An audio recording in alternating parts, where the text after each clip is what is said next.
Guys, நம்ம subscriber கமெண்ட்ல கேட்டிருந்த கேள்விக்கு ரிப்ளை பண்றதா இந்த வீடியோ. அது என்னன்னா, சத்தியமூர்த்தின்னு ஒரு ஐடியில இருந்து நம்ம சப்ஸ்கிரைபர் வந்து என்னை இடிச்ச அந்த R15 காரனை என்ன பண்ணீங்க ப்ரோ, அதை பத்தி ஒரு வீடியோ போடுங்க, உங்க ஸ்டோரியை கேட்கவே கஷ்டமா இருக்கு, ஆல் இஸ் வெல் ரெக்கவர் சூன்னு ஒரு கமெண்ட் வந்திருந்தது. அதை பத்தி இப்போ நான் தெளிவாக சொல்ல போறேன். நம்ம ஆக்சிடென்ட் ஆகின பின்னாடி ஜிஹெச்ல அட்மிட் ஆனாலே கேஸ் அதுவாக ரெஜிஸ்டர் ஆயிரும், கோர்ட்டுக்கு வந்துடும், நம்மளுக்கு காம்பன்சேஷன் கிடைச்சிரும் அப்படின்னு தானே நினைப்போம். ஆனால் அது உண்மை இல்லை. நம்ம ஆக்சிடென்ட் ஆன பின்னாடி நம்மளால் முடிஞ்சால் நம்மளோ இல்லை நம்ம சார்பாக ஒருத்தவங்களோ எந்த லிமிட்டில் ஆக்சிடென்ட் ஆச்சோ அந்த போலீஸ் ஸ்டேஷனில் போய் ஒரு கம்ப்ளைண்ட் கொடுக்கணும். எப்படி ஆக்சிடென்ட் ஆயிடுச்சு, யார் மேலே தப்பு, ஆப்போசிட் மேலே நம்ம ஒரு கம்ப்ளைண்ட் கொடுத்தாதான் அவங்க வந்து சிஎஸ்ஆர் பண்ணி அவங்க எஃப்ஐஆர் ரெஜிஸ்டர் பண்ணுவாங்க. ஆனால் இது நம்மளுக்கு அப்போ தெரியல. நம்ம ஆக்சிடென்ட் ஆன பின்னாடி நம்மளை மதுரைக்கு ஷிஃப்ட் பண்ணிட்டாங்க. நம்ம ஷிஃப்ட் பண்ணிட்டு நம்மளுக்கு புண்ணாரவே 60 நாள் ஆயிடுச்சு. நம்ம அதை பற்றி காலை காப்பாற்றவே முடியாதுன்னு சொல்லிட்டு இருக்கும்போது நம்ம கான்சென்ட்ரேஷன் ஃபுல்லாமே காலை காப்பாற்றுறது தான் இருந்தது. 60 நாள் ஆன பின்னாடி நான் பார்த்துக்கிட்டே இருக்கேன். பக்கத்து வீட்டில் எல்லாத்துக்கும் வந்து போலீஸ் வந்து விசாரிக்கிறாங்க. விசாரிச்சுட்டு ஸ்டேட்மெண்ட் வாங்கிட்டு போகிறாங்க. ஆனால் நம்மளுக்கு மட்டும் யாருமே வரல.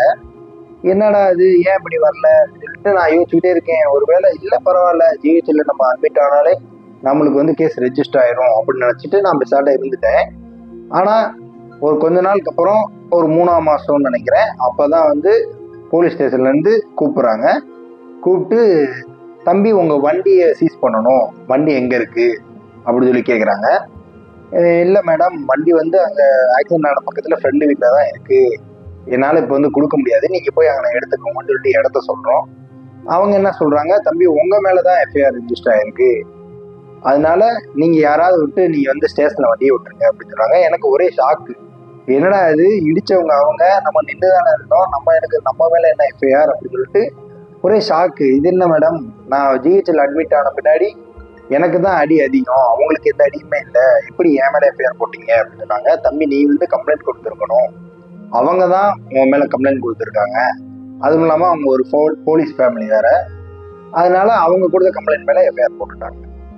இது தெரிஞ்ச பின்னாடி அதுக்கப்புறமும் நம்மளால போலீஸ் ஸ்டேஷனுக்கு போக முடியல. ஏன்னா இங்கே அதுக்கப்புறம் சர்ஜரி பை சர்ஜரியாக வந்துக்கிட்டே இருக்கு. நம்மளுக்கு அதுக்கப்புறம் தான் இந்த ரிங்கை போட்டாங்க. 4 மாதம் கண்டினியூஸாக 120 நாள் ஹாஸ்பிட்டலில் இருந்தோம். அதுக்கப்புறம் 4 ஆப்ரேஷன் கண்டினியூஸாக பண்ணாங்க, போகவே முடியல. இந்த ஆப்ரேஷன்லாம் முடிச்சுட்டு 12வது ஆப்ரேஷன்லாம் முடித்த பின்னாடி தான் இந்த கேஸ் வந்து நம்ம கோர்ட்டில் போட்டு தான் நம்ம ஜெயிக்க முடியும், டைரெக்டாக ஸ்டேஷனில் ஒன்றுமே பண்ண முடியாதுன்னு சொல்லிட்டாங்க. அதுக்கப்புறம் தான் வக்கீல் மூலிமா நம்ம கோர்ட்டில் கேஸ் போட்டிருக்கோம். ஸோ வந்து கோர்ட்டில் கேஸ் நடக்கிறதுனால அதை பற்றி இதுக்கு மேலே டீட்டெயிலாக பேச முடியாது. அந்த கேஸ் முடிஞ்சதுக்கப்புறம் அதில் நம்ம ஜெயிச்சோமா தோத்தோமா, என்ன நடந்தது, நம்மளுக்கு காம்பன்சேஷன் அமௌண்ட் எவ்வளோ வந்தது, இதெல்லாம் பற்றி தனியாக ஒரு பெரிய வீடியோ போடுறேன். இப்போ வந்து இதை பற்றி அவேராக, இப்போ நான் தான் ஏமாந்துட்டேன், இப்படி நம்ம அதுவாக கேஸ் ரெஜிஸ்டர் ஆகணும்னு. ஆனால் என்ன மாதிரி இனிமேல் யாருமே ஏமாறக்கூடாதுன்றதுக்காக விபத்து இழப்பீடு தொகை வழக்கு எப்படி போடுறது, ஃபர்ஸ்ட்டுக்கு கேஸ் வந்து எப்படி ரெஜிஸ்டர் பண்ணுறதுன்றதை பற்றி அடுத்த வீடியோவில் கண்டிப்பாக தெளிவாக போடுறேன்.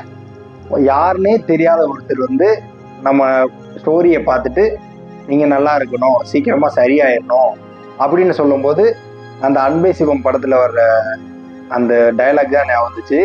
யாருன்னே தெரியாதவங்களுக்கு ஒருத்தவங்க இறக்க போகிறாங்கன்னா அந்த மனசு தான் சார் கடவுள்னு சொல்லுவாங்க.